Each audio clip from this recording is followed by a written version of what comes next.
Hi అండి, గోంగూర చూసారా? వెళ్ళినప్పుడు వచ్చింది. ఇది మొత్తం బేరవాడికి ఎంతకో కట్ట తీసుకున్నా, తర్వాత చూస్తే ఎంతకు తీసుకున్నా కామెంట్ చేయండి మీరు కూడా. ఇగో ఇవన్నీ ఏరుకోవాలి ముందు. కొంచెం ఇలా గుడ్డ మీద ఆరేసేసుకొని ఇగో ఏరాను చూడండి. ఇగో ఈ కాయలన్నీ ఏరుకోవాలి. గోంగూరలో కాయలు వస్తాయి. అంతా ఏరినాక కొంచెం అయింది చూడండి, మొత్తం ఏరా. ఇది ఇప్పుడు దీన్ని పచ్చడి తయారు చేస్తాం, చూద్దాం. వేడెక్కింది. ఫస్ట్ ఎండుమిరగాయలు బాగా వేసుకున్నాము.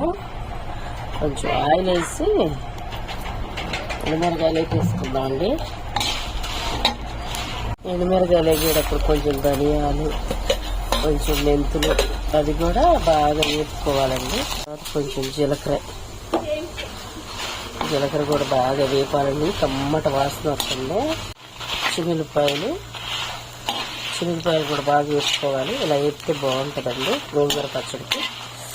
అసలు ఏగుతుంటే స్మెల్ సూపర్ ఉందండి. ఇప్పుడే పచ్చడి రెడీ అయ్యి తినాలనిపిస్తుంది. ఉప్పు కూడా వేసి తీసేసి గోంగూర వేసుకుందామండి. సరిపడా ఉప్పు వేసుకొని సుమారు చూసేస్తానండి. నేను అన్ని కొలతలుగా పెట్టుకోను, సుమారు వేసుకొని అదే బాండీలో గోంగూర కూడా వేసి వేపేద్దాము. బాండీ చూసారు ఎంత మందంగా ఉందో. కొంచెం నూనె వేసుకొని వేసుకున్నాం. ఈ గోంగూర ఎంత బేరం అడిగానండి.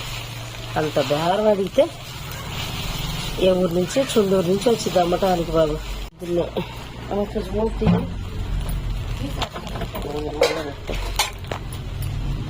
బాగా వేగాలండి. అసలు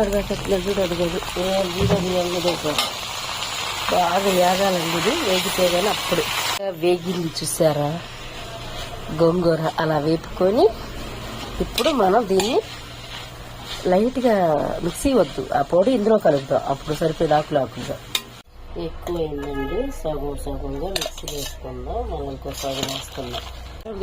అది కలిపేసి బాగా తాలింపు వేద్దాం. గోంగూర పచ్చడికి బాగా తాలింపు గింజలు ఎక్కువ వేసుకోవాలండి. తాలింపు గింజలు ఏమేమి కావాలో తెలుసుగా, ఇంక చెప్పేదే ఉంది. కొద్దిగా జీలకర్ర వేద్దాం. మిరగాయలు, కరేపాకు వేసుకుంటే పంటి కింద పంటి కింద నవ్వుతా ఉంటే బాగుంటుందండి. పసుపు అదేసి ఇప్పుడు వేసి కలిపేద్దామండి. గోంగూర పచ్చడి సూపర్ ఉంది ఫ్రెండ్స్. వేసేసి తాలింపులు వేసేస్తున్నాం. బాగా కలిపేస్తే అంతా కలిపేసామండి. చూడండి ఒకసారి టేస్ట్ చూడు ఎలా ఉందో. ఇది టేస్ట్ ఎలా ఉప్పు సరిపోయింది. సూపర్. పచ్చడి అయిపోయిన తర్వాత బాండీలు ఎలా కలుపుకొని తినేవాళ్ళు ఎవరైనా ఉంటే కామెంట్ చేయండి. చేపట్టు నేను తింటానమ్మా, ఎలా ఉందో. బాండీలో కలుపుకొని తింటే సూపర్గా. సూపర్ ఉందా బాండీలో.